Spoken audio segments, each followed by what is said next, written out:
जय श्री राम दोस्तों। तो मैं फिर से आ गई हूँ भगवत गीता का दूसरा अध्याय लेकर। पहला अध्याय जो था हमारा वो ख़त्म हो चुका है। अब हम दूसरे अध्याय की ओर बढ़ते हैं। तो चलिए आरंभ करते हैं 5वें दिन का भगवत गीता।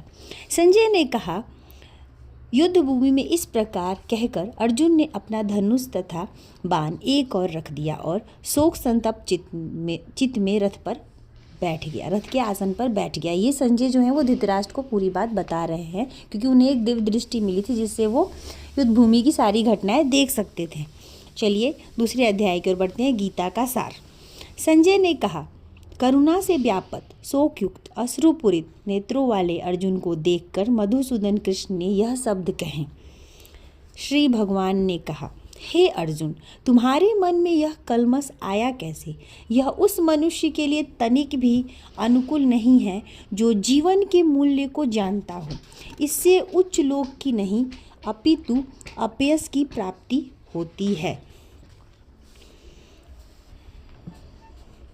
हे पृथापुत्र, इस हीन नपुंसकता को प्राप्त मत हो, ये तुम्हें शोभा नहीं देती।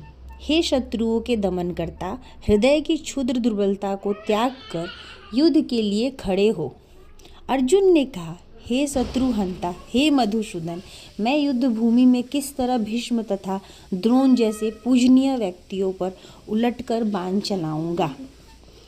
ऐसे महापुरुषों को जो मेरे गुरु हैं, उन्हें मारकर जीने की अपेक्षा इस संसार में भीख मांगकर खाना अच्छा है।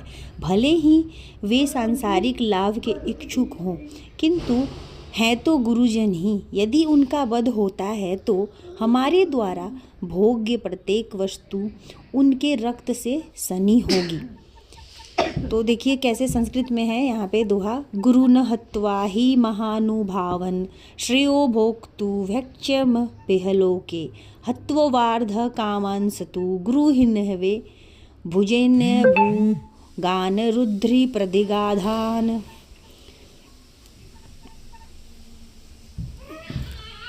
हम यह भी नहीं जानते कि हमारे लिए क्या श्रेष्ठ है, उनको जितना या उनके द्वारा जीते जाना। यदि हम धृतराष्ट्र के पुत्रों का वध कर देते हैं तो हमें जीवित रहने की आवश्यकता नहीं है। फिर भी वे युद्ध भूमि में हमारे समक्ष खड़े हैं। अब मैं अपनी कृपण दुर्बलता के कारण अपना कर्तव्य भूल गया हूँ और सारा धैर्य खो चुका हूँ।